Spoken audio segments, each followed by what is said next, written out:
अब मैं ये चाहता हूँ कि अब इस कोर्स का आगाज़ हो रहा है, तो आप इस ट्रेडिंग को ऐसे समझें कि आप एक लैंग्वेज सीख रहे हैं। अब जिस तरह हम ये उर्दू स्पीकिंग है, हमें अगर सपोज़ हमने इंग्लिश सीखनी है, तो हम अपने आप को उस हिसाब से कर लेते हैं कि यार हमने इसकी पहले ग्रामर सीखनी है, इसके टेंसेस सीखेंगे, और इस तरह करके हम इंग्लिश सीख रहे हैं, इंग्लिश स्पीकिंग की तरफ जा रहे हैं। तो ये सारा आप ऐसे समझें कि आप ट्रेडिंग जो है वो एक लैंग्वेज है, और आप इसको लैंग्वेज की तरह ही लेकर चलें। ठीक हो गया? आपने ट्रेडिंग को एक लैंग्वेज लेकर चलना है, पहली चीज़ होगी। अब एक और चीज़ मैं आपको इधर ही क्लियर कर दूं कि हम जो है ना, हम ट्रेडिंग एनालिसिस सीख रहे हैं। ठीक है, हम सिर्फ ट्रेडिंग नहीं सीख रहे, हम ट्रेडिंग एनालिसिस सीख रहे हैं। अब एनालिसिस का क्या फ़ायदा है? एनालिसिस का ये फ़ायदा है कि आपको बाय और सेल की ट्रेड लगाने आ जाएगी। आपको पता होगा कि मार्केट कब बाय जा रही है और कब जो है वो सेल जा रही है।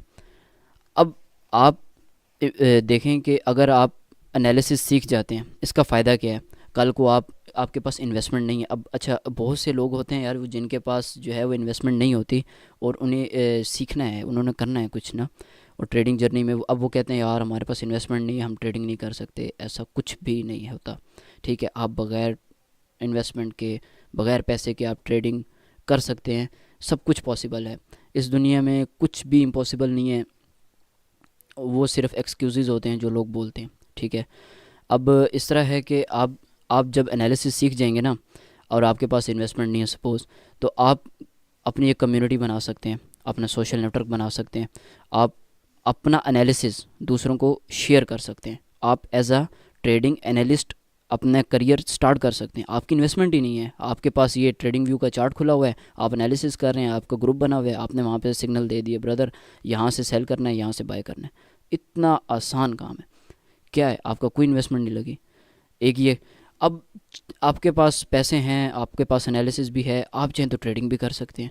ठीक है, आप चाहें तो इसी बेस पे जो है वो एनालिसिस के बेस पे आप जो है ना वो अगर साथ जो है हल्का फुल्का अगर आप कोडिंग सीखें या कुछ इस तरह, तो आप जो है वो उधर जा सकते हैं। इंस्टीट्यूशनल जो इन्वेस्टर्स होते हैं, ट्रेडर्स होते हैं, आप उस तरफ जा सकते हैं।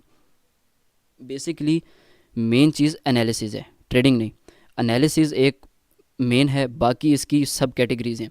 ट्रेडिंग है, उसके अलावा ट्रेडिंग एनालिस्ट की जॉब है, उसके अलावा इंस्टीट्यूशनल ट्रेडर्स के पास वैकेंसीज़ होती हैं, उसके अलावा इवन कि आप जो आपकी सरकारी जॉब्स होती हैं ना, एफबीआर वगैरह और आगे पीछे, यहाँ पे भी इसकी वैकेंसीज़ होती हैं। अब आप अंदाज़ा लगा लें इसका कितना बड़ा स्कोप है। तो अब आपको आई होप पता चल गया होगा कि यार हमें एनालिसिस सीखना है या ट्रेडिंग सीखनी है। ठीक है, ये चीज़ मैंने जो है वो आपका क्लियर कर दिया। अब हम बढ़ते हैं अपने टॉपिक की तरफ जो आज हमने पढ़ना था। आज से हमारा जो है वो स्टार्ट हो रहा है फ़ेज़ 1, जिस तरह कि मैंने कल आपको बताया था। ठीक है, बल्कि एक काम करते हैं, इससे पहले हम एक चीज़ और डिस्कस कर लेते हैं जो कल मेरे से रह गई थी। फाइनेंशियल मार्केट का मैंने आपको बताया था ओवरव्यू, लेकिन मैंने उसका जो है ना आपको वो नहीं दिया था, मतलब उसकी डिटेल मैं नहीं बता सका। अब फाइनेंशियल मार्केट क्या होती है? आप बाज़ार गए, बाज़ार एक मार्केट है। ठीक है, वहाँ पे आपको हर किस्म की दुकान मिलेगी। आपने सब्ज़ी लेनी है, आपने हार्डवेयर की चीज़ें लेनी है, आपने कपड़ा लेना है, जूते लेने हैं, हर किस्म की दुकानें मौजूद हैं। वो क्या है? वो एक मार्केट है पूरी, वहाँ पे हर किस्म की शॉप्स हैं। अब फाइनेंशियल मार्केट जो है ना, फाइनेंशियल से ही आपको पता चल रहा है कि किस टाइप की मार्केट है।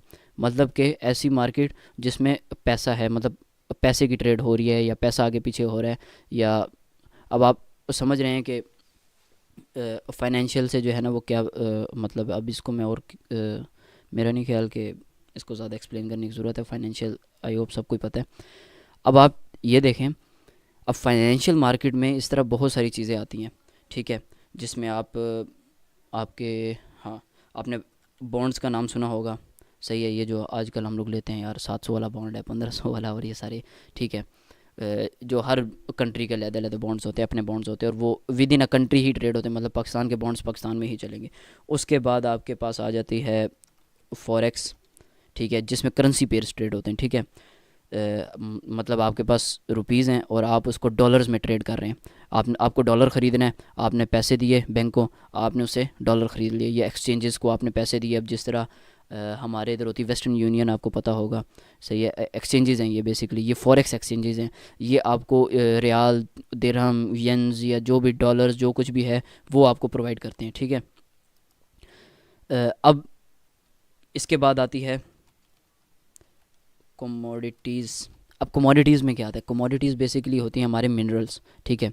जैसे गोल्ड है, क्रूड ऑयल है, उसके अलावा हम्म, इस तरह ये और भी है, यूएस ऑयल है। इस तरह ये जितनी भी कमोडिटीज़ है ना, ये एक अलहदा आप इसको दुकान समझ लें। अब आपको समझ आ गई, ये एक बाज़ार है, फाइनेंशियल मार्केट। ये एक दुकान है बॉन्ड्स की, फॉरेक्स की एक दुकान है, कमोडिटीज़ एक दुकान है। उसके बाद आपका आ जाता है स्टॉक्स, ठीक है। स्टॉक्स मतलब कि किसी कंपनी के शेयर्स वगैरह जो होते हैं, कौन सी कंपनी जो है कितना बिजनेस कर रही है, उस बेसिस पे आप जो है उसके शेयर लेते हैं। यार ये कंपनी अच्छा बिजनेस कर रही है, इसके शेयर में होल्ड कर लेता हूँ तो लॉन्ग टर्म में इसका अच्छा प्रॉफिट मिलेगा, इसकी शेयर की वैल्यू बढ़ेगी। ठीक हो गया, ये बहुत सुना होगा आपने, स्टॉक्स। ये हो गया। अब इसके बाद एक और आती है मार्केट, आपने सुना होगा आजकल जो है, ऑब्वियसली सबने सुना हुआ है, क्रिप्टो, ठीक है, क्रिप्टो करेंसीज। अब बेसिकली क्रिप्टो करेंसीज का थोड़ा सा कॉन्सेप्ट मैं बता देता हूँ, कुछ लोगों को नहीं पता होता। क्रिप्टो करेंसीज बेसिकली जो है वो डिजिटल करेंसीज हैं, ठीक है। अब आपके पास रुपीज़ हैं, आपके वॉलेट में, जेब में हैं, वो एक फ़िज़िकल है, आप उसको टच कर सकते हैं, आप उसको अपने हैंड टू हैंड किसी को दे सकते हैं। अब ऐसी करेंसी जिसको आप देख सकते हैं, आप ट्रांसफ़र भी कर सकते हैं, लेकिन आप हाथ में नहीं पकड़ सकते। अब आप को अंदाज़ा हो जाएगा, डिजिटल इजी पैसा की मिसाल ले लें, आपके अकाउंट में पैसे पड़े हुए हैं लेकिन आप उसको पकड़ नहीं सकते, ऑब्वियसली टच नहीं कर सकते जब तक आप उसको विड्रॉ नहीं करें, वो तो एक है अलग बात। अच्छा, क्रिप्टो करेंसीज इसी तरह काम करती हैं। अब हर क्रिप्टो करेंसी की अपनी एक टेक्नोलॉजी होती है, ठीक है। अब क्रिप्टो करेंसी का ये है कि अगर मैं चाहूँ ना, तो मैं अपनी एक करेंसी लॉन्च कर सकता हूँ, आप चाहें तो आप अपनी करेंसी लॉन्च कर सकते हैं, ठीक है। किसी भी एक्सचेंजेस के ऊपर, हर एक्सचेंज का अपना क्राइटेरिया होता है, उसको फॉलो करते हुए आप किसी भी एक्सचेंज का जो है ना वो कर सकते हैं, वहाँ पे करेंसी अपनी लॉन्च कर सकते हैं, ठीक है। अब मिसाल और इवन के आप किसी भी नाम की कर सकते हैं। अब तो मीम कॉइन्स भी बहुत सारे चल पड़े हैं ना, क्रिप्टो करेंसीज़ के अंदर ही आते हैं फिर मीम कॉइन्स, मतलब कोई मीम बनी तो उसके जो है ना वो कॉइन बना दिया, ठीक है।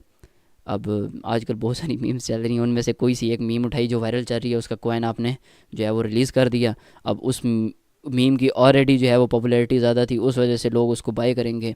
और उसमें जो है ना वो पंप एंड डंप कॉइन्स होते हैं, तेज़ी से ऊपर जाते हैं और तेज़ी से क्रैश कर जाते हैं। उसमें बहुत लोग जो है वो करोड़ों रुपए बना जाते हैं चंद हज़ार रुपए से, और बहुत लोग जो है ना वो सब कुछ वो गवा देते हैं।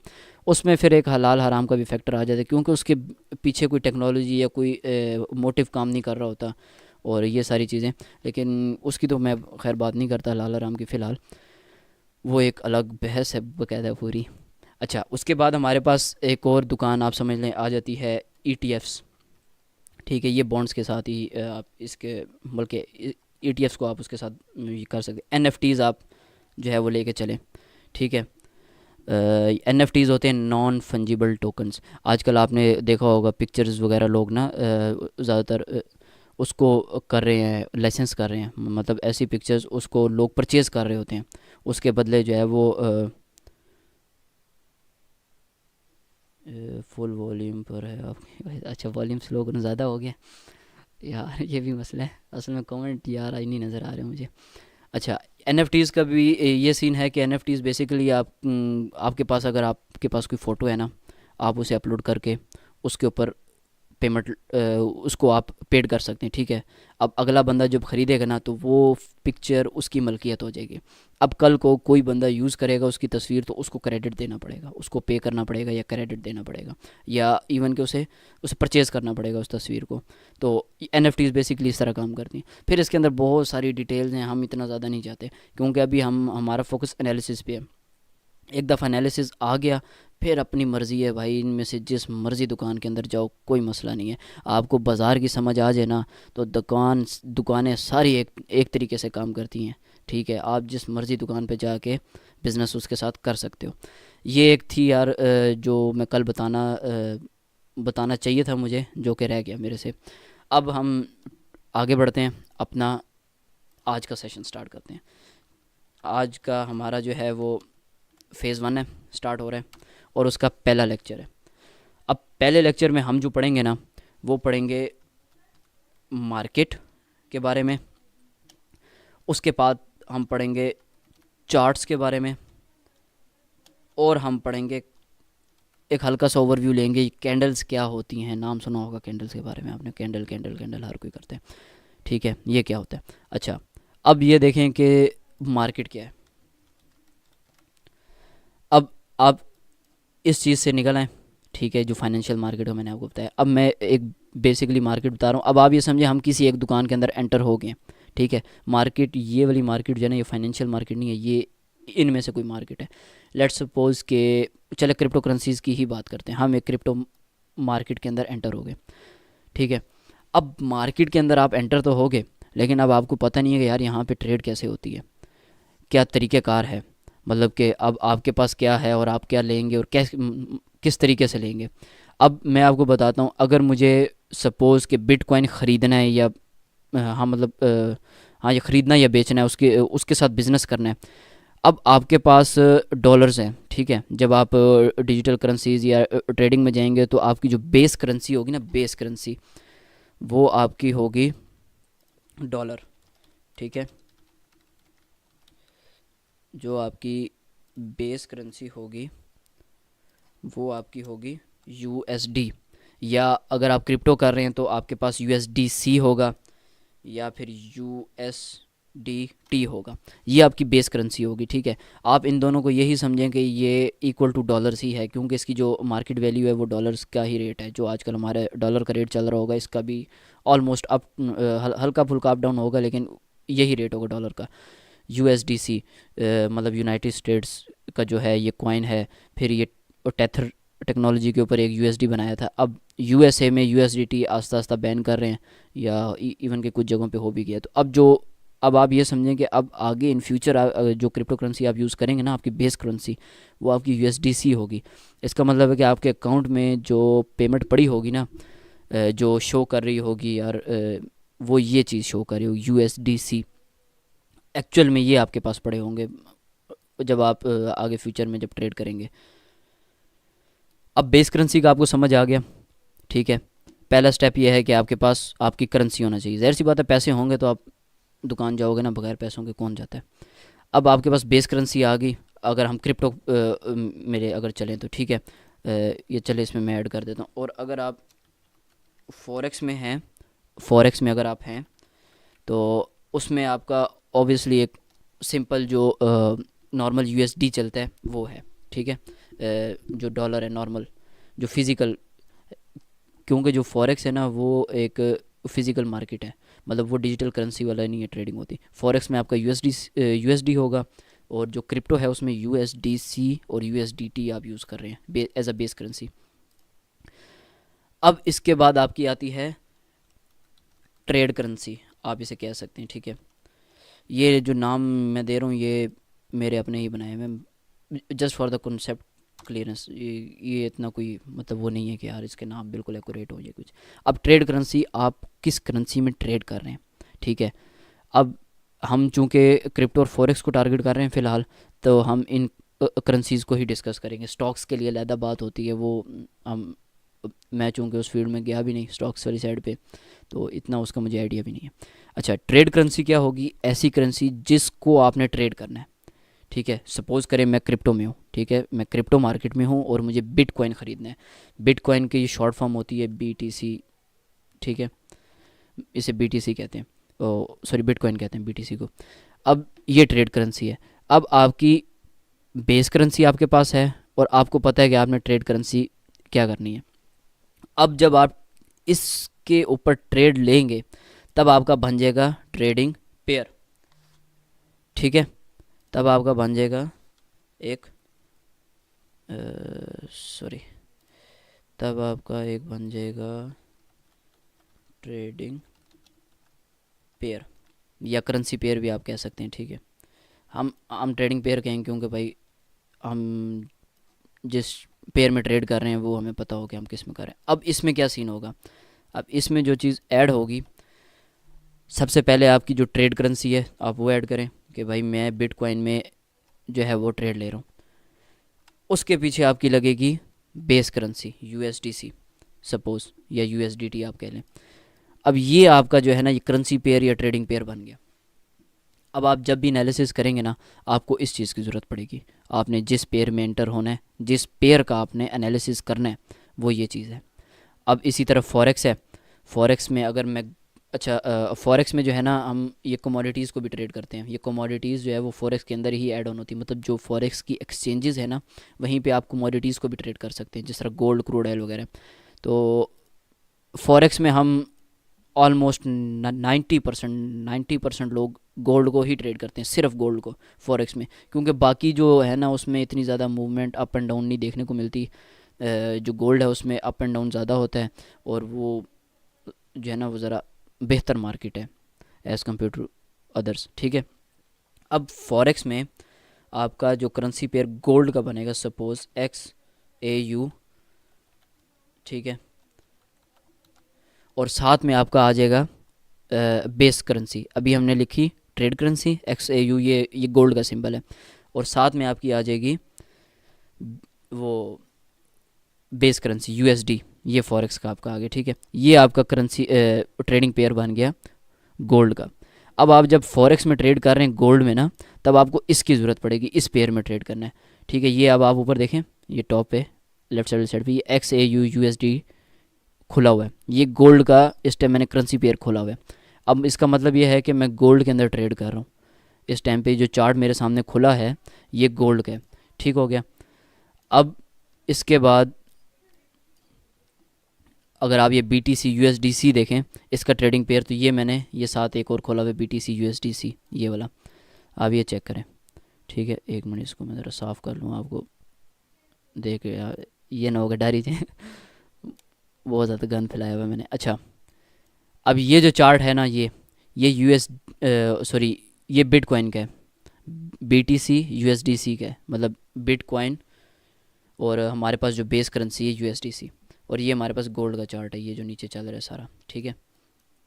अब ये चीज़ क्लियर होगी ट्रेडिंग पेयर की, और हमें पता चल गया हमारी बेस करेंसी क्या है और ट्रेड करेंसी क्या है। बेस करेंसी वो जो हमारे पास हमारा ये समझे हमारा अकाउंट बैलेंस है, हमारे अकाउंट में जो अपने पैसे हैं जो हमने डाले हुए हैं, और ट्रेड करेंसी वो जिसमें हम ट्रेड करेंगे, ठीक है। आप बिटकॉइन ख़रीदने लगे हैं, या आप कोई सा भी जो है वो क्रिप्टो का कॉइन परचेज़ करने लगे हैं या सेल करने लगे हैं, उसका सिंबल, ठीक है, वो आप डालेंगे।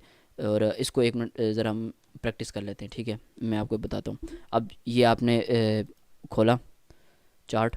अब यहाँ पे अब मैं लिखता हूँ भाई मुझे इथीरियम के अंदर करनी है ट्रेड, ठीक है। मैं ETH इथीरियम के लिए यूज़ होता है, USDC मैं लिखूँगा, ये आ गया, ठीक है, ये आ गया इथीरियम USDC। अब जब इस पर मैं क्लिक करूँगा, ये चेक करें, ये जो चार्ट मेरे पास ओपन हो रहा है ना, ये इथीरियम कॉइन का है कि मार्केट यहाँ से इतनी ऊपर गई, फिर इतनी नीचे गिरी, फिर ऊपर, मतलब ये जो अप्स एंड डाउन दिखा रही है, ये पूरे चार्ट जो दिखा रही है, ये दिखा रही है इथीरियम का। अब इसी तरह लेट्स सपोज़ के और कौन सा कॉइन है, सोलाना का आपने नाम सुना होगा बहुत ज़्यादा, ये सोलाना होता है बेसिकली ये, और इसकी जो हम सिंबल यूज़ करते हैं वो SOL होता है, और USDC। मैं चूँकि आजकल USDC में ज़्यादा हूँ, क्योंकि ये इस टाइम पे स्टेबल कॉइन है, स्टेबल डिजिटल कॉइन है, ठीक है। USDC USDT था एक टाइम पे, बहुत टाइम तक ट्रेड होता रहा, आज से 20 साल तक USDT चला है, लेकिन अब चूँकि मार्केट मेकर्स US में बैठे हुए हैं, तो उनकी तरफ से आप कह सकते हैं भाई हुक्म हो गया है कि अब USDT को बंद करो, तो अब ये USDC मेनली बेस करेंसी चल रही है, ठीक हो गया। ये हमने सोलाना का चार्ट ओपन कर लिया। अब इसमें देखें, ये जो आपको चार्ट नज़र आ रहा है ये सारा सोलाना का है, ये क्लियर हो गया। अब हम वापस अपने उस पर चले जाते हैं, बोर्ड आप कह लें जिस पे हम सीख रहे थे। ओके, अब आपको ये क्लियर हो गया कि हमारे ट्रेडिंग पेयर्स क्या होते हैं। अब हम चलते हैं आगे चार्ट की तरफ। अब बेसिकली हम जो एनालिसिस करेंगे ना वो करेंगे ट्रेडिंग व्यू के ऊपर। ये वेबसाइट है ट्रेडिंग व्यू ना, आप के सामने ये जो ओपन हुआ है ये सारा ट्रेडिंग व्यू ओपन हुआ है। मैं एक मिनट आपको इसका दिखाता हूँ, आप जस्ट अ मिनट, आप क्रोम खोलें, आप ट्रेडिंग व्यू लिखें, आप इसकी वेबसाइट पे जाएंगे, कुछ इस तरह से आपको दिखेगी, ठीक है। ये सारी सीन होगा। अब आप इसमें टॉप में देखें प्रोडक्ट्स में, इसके ऊपर जैसे कर्सर लेके जाएंगे तो सुपर चार्ट्स का आपको दिखा रहा होगा ये, ठीक है। आप इसको क्लिक करें, उसके बाद ये आपके सामने चार्ट खुल गया। यहाँ से आप वो साइन इन हो जाएंगे। ये ऑलरेडी मैं साइन इन हुआ हूँ। ये अभी देखें, ये वही जो मैंने खोला होता ट्रेडिंग वो यहाँ पे आ गया क्रोम पे, ठीक है। यहाँ पे आपके करेंसी पेयर आप डाल के जिसमें भी आपने एनालिसिस करना है। हम जो ज़्यादा एनालिसिस करेंगे ना वो गोल्ड का होगा, XAUUSD, ठीक है। ये आपके सामने है, बेशक इसको एक दफ़ा नोट कर लें। अब ये आपके सामने ट्रेडिंग व्यू ओपन हो गया। अब ये हमारी जो है ना वो है, ये समझ लें कि हमारा वाइट बोर्ड है जिसके ऊपर हमने काम करना है। ये हमारी नोटबुक है, इसके ऊपर अब बैठ के हम एनालिसिस करेंगे, हाँ भाई कब मार्केट ऊपर जाएगी कब नीचे जाएगी। और ये जो आपको नज़र आ रहा है ना ये सारा ये है चार्ट, इस गोल्ड का चार्ट कि गोल्ड कब अप जा गया है और कब डाउन गया है, मतलब किस टाइम क्या उसकी प्राइस थी, ठीक है, किस टाइम क्या प्राइस थी उसकी। और ये जस्ट अ सेकंड, अच्छा ये बीच में आपको दिखाएगा, सही है, इसलिए इसको जो है ना आपने वो करते रहना साथ साथ। ये एक मिनट, मेरा ख्याल है मैं बहुत ज़्यादा पीछे चला गया था इसलिए। ये ले खुल गया दोबारा, रीसेट चार्ट व्यू, ये हो गया। अच्छा अब ये आपके सामने चार्ट है, सारा ग्राफ है। अब आपको अब एक चीज़ हम इसमें देख लेते हैं कि कैंडल्स क्या होती हैं। अब ये चीज़ मैं आपको बताता हूँ कि बेसिकली ये भी चार्ट है, ठीक है, ये लाइन चार्ट है। आपको इसमें सिर्फ लाइंस दिख रही हैं कि मार्केट अप एंड डाउन हो रही है, ठीक है। अब हम जो ट्रेड एनालिसिस करते हैं ना वो बेस ऑन करते हैं कैंडल्स। कैंडल क्या है? कैंडल जो आप समझ रहे हैं कि मोमबत्ती, आप वही समझें कि यार ये मोमबत्ती ही है एक किस्म की। अब इसको मैं एक अगर कोई कैंडल आपको मैं जूम करके दिखाऊँ ना तो आपको अंदाज़ा हो जाएगा, सही है। अब इसमें एक प्रॉपर प्यारी सी कैंडल बनी हो ना जो मोमबत्ती की तरह दिखे, मैं आपको ये देखें, इस कैंडल को आप देखें, रुकें एक मिनट यार, ये इसमें क्या शो हो रहा है। अच्छा इसे स्किप करें, यहीं पे देखते हैं हम अपने ऐप पे। ओके अब आप इसको देखें, ठीक है, इस कैंडल को एक मिनट मैं आपको ड्रॉ करके देता हूँ। ये जो आपके पास कैंडल है, ठीक है, ये आपको कैसी दिख रही है? मोमबत्ती लग रही है ना, बस इसी वजह से इसे कैंडल कहते हैं। अब इसमें मैं एक छोटी सी चीज़ बता देता हूँ। ये जो आपके सामने कैंडल्स इतनी ज़्यादा दिख रही हैं, कोई ग्रीन है कोई रेड है। अब ये ग्रीन कौन सी है, रेड कौन सी है, ये इंशाल्लाह हम कल डिटेल में पढ़ेंगे। इस कैंडल्स के ऊपर बहुत डिटेल में हम ये पढ़ेंगे कौन सी कैंडल क्या काम करती है और कैसे काम करती है। आज हम सिर्फ कैंडल का एक ओवरव्यू लेते हैं कि जो कैंडल है ना बेसिकली ये क्या है। अब ये इतनी ज़्यादा कैंडल बनी हुई है तो इसका क्या मतलब। अब मैंने इस टाइम जो चार्ट खोला हुआ है ना ये 1 मिनट टाइम फ्रेम का 1 मिनट का चार्ट है। इसका मतलब है कि हर एक कैंडल 1 मिनट की है। अगर आप ये देखें ना, ये कैंडल 1 मिनट की थी, ठीक है। अब इसमें 4 सेकंड रह गए, 3 सेकंड क्लोज़ होने में, अब 2 1 और ये क्लोज़, और अब इसके साथ अगली कैंडल स्टार्ट होगी बनना, ठीक है। अब यहाँ पे अगली कैंडल स्टार्ट होगी। अब ये भी 1 मिनट बाद, पूरे 1 मिनट बाद ये कैंडल क्लोज़ हो जाएगी। अब वो मार्केट के ऊपर डिपेंड करता है, उसके सिनेरियोज़ के ऊपर कि ये ऊपर यहाँ से बाय जाती है या सेल जाती है वो कैंडल, वो डिपेंड करता है कि ग्रीन बनेगी या रेड बनेगी। ठीक हो गया। अब आपको ये चीज़ समझ आ गई कि एक कैंडल 1 मिनट को रिप्रेजेंट कर रही है। अब यहाँ पे ट्रेडिंग व्यू अगर आप ऊपर देखें तो आपको ये टाइम फ्रेम मिल रहे हैं, ठीक है। आप इधर इसमें 3 मिनट में जाएं टाइम फ्रेम पे, ये आपको दिखा रही है। अब इसमें 3 मिनट के टाइम फ्रेम का मतलब ये है कि अब इसमें हर कैंडल 3 मिनट की है। इसका क्या मतलब है? इसका मतलब है कि एक कैंडल जो है उसके अंदर ये 1 मिनट वाली 3 कैंडल आती हैं। मतलब इसका मतलब ये है कि अगर 1 मिनट में जो 3 कैंडल्स बनी थी ना उतनी देर में ये एक कैंडल बनती है, ठीक है। ये अब उसके बाद आप 5 मिनट पे चले जाएं, उसका मतलब ये है कि हर एक कैंडल 5 मिनट की ड्यूरेशन पे। अभी आप ये देखें, ये 3 मिनट रह गए हैं, उसको 2 मिनट 50 सेकंड बाद ये क्लोज़ हो जाएगी। अगली कैंडल स्टार्ट होगी, उसका 5 मिनट का टाइम स्टार्ट हो जाएगा। इस साइड पे अगर आप देखें, राइट साइड पे, middle of the screen right side, तो ये अगली कैंडल जब स्टार्ट होगी उसके फिर 5 मिनट रह जाएंगे। अब इसी तरह 15 मिनट है, 30 मिनट है, 1 घंटे की आप कैंडल उठा लें, ठीक है। ये देखें, अब ये जो है ना 1 घंटे की कैंडल है। अब इस 1 घंटे की कैंडल का मतलब ये है कि इसके अंदर 1 मिनट वाली 60 कैंडल्स हैं, 60 कैंडल्स हैं, ठीक है। अब ये एक कैंडल को भरने में पूरा 1 घंटा लगा है। अब इसी तरह एक दिन वाली है, ठीक है। अब आप अंदाज़ा लगाएं, ये जो एक कैंडल बनी है ना, ये एक कैंडल, इसको बनने में पूरा एक दिन लगा है। ये जो कैंडल बनी है यहाँ से स्टार्ट हो रही है, यहाँ तक जा रही है, या यहाँ से नीचे तक आ रही है, इधर से यहाँ तक, ये जो पूरी कैंडल है इसको एक दिन लगा है। इसी तरह फिर हफ्ता है, वीक है। अब एक चीज़ और मैं बता दूं, टाइम फ्रेम्स के ऊपर अगर हम बात कर ही रहे हैं ना, हम जो एनालिसिस करेंगे बेसिकली वो 15 मिनट का टाइम फ्रेम रखेंगे, ठीक है, स्टार्टिंग में। अभी वो ज़रा हमारे लिए थोड़ा सा ईजी होगा, और उसके ऊपर हम सारा एनालिसिस करेंगे। ये जो अब 15 मिनट का टाइम फ्रेम है ना, इसका मतलब है कि हर एक कैंडल 15 मिनट की है, एक कैंडल 15 मिनट की है, ठीक है। हम इसके ऊपर एनालिसिस करेंगे, या हो सकता है 5 मिनट के ऊपर करें, या अगर हमने लाइव उसके रिजल्ट साथ साथ देखने हो ना कि यार हम जो कह रहे हैं बाकी उस तरह काम कर रही है या नहीं, फिर हम 1 मिनट के ऊपर मूव ऑन कर जाएंगे। वो डिपेंड करता है हमारे सिनेरियो पे। तो ये आपको टाइम फ्रेम का समझ आ गया, और ओवरऑल कैंडल का पता चल गया कि यहाँ पे जो चार्ट पे शो हो रहा है ये कैंडल्स होती हैं। अब जो कैंडल्स हैं वो 1 मिनट की, अगर टाइम फ्रेम खोला हुआ है तो इसका मतलब एक कैंडल 1 मिनट की है। अगर 5 मिनट का टाइम फ्रेम खोला हुआ है तो इसका मतलब कि एक कैंडल 5 मिनट की है, ठीक हो गया। तो ये एक बेसिक सा ओवरव्यू हो गया ये कैंडल्स का। पीछे हमने मार्केट को स्टडी कर लिया कि फाइनेंशियल मार्केट क्या होती है, ठीक है। उसके अंदर फिर उसकी अपनी दुकानें होती हैं, वो जो अब उसकी अपनी जो बेसिक मार्केट्स होती हैं, सब categories, bonds, forex, commodities, stocks, crypto currencies, NFTs. अब इनमें से हम जो ट्रेड करेंगे वो होंगी हमारी ये दो, ठीक है।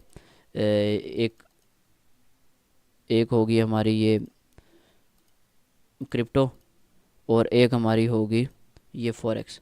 हम इन दो के ऊपर मेनली फोकस करेंगे, ठीक है। और उसके बाद हमने जो है, आज हमने जो अपना फ़ेज़ 1 स्टार्ट जब किया है तो हमने उसके अंदर ये चीज़ देख ली कि चार्ट्स क्या होते हैं। चार्ट्स बेसिकली ये ग्राफ होते हैं, ठीक है। ये जो आपको नज़र आ रहा है ना, ये सारा ओवरव्यू, ये एक चार्ट है, ये ग्राफ को बेसिकली चार्ट ही होता है। अब उसके बाद हमने कैंडल्स का ओवरव्यू देख लिया है कि बेसिकली कैंडल्स क्या हैं और वो काम किस तरह करती हैं। अब जो कल हम पढ़ेंगे ना, हम कैंडल्स को डीपली स्टडी करेंगे कि ग्रीन कैंडल क्या होती है, ये रेड कैंडल क्या होती है, ये कैसे क्लोज़ होती है, कैसे ओपन होती है, और कौन सी कैंडल बने तो इसका क्या मतलब होता है, और ये सारी चीज़ें। तो आई होप कि ये जो आज की क्लास थी ये एक तो पिछली क्लास से बेहतर होगी। दूसरा ये है कि ये जो क्लास है मैं उम्मीद करता हूँ कि समझ आई होगी, क्योंकि मेरी कोशिश ये है कि आपको मैं इस तरीके से समझाऊँ कि आपको ज़्यादा मुश्किल ना हो, ठीक है, समझने में, ताकि इजीली आप इस सारे कॉन्सेप्ट्स को समझ सकें। और अगर तो आप इसको डेली प्रैक्टिस करेंगे तो इंशाल्लाह हम विद इन अ मंथ इस कोर्स को कवर करेंगे।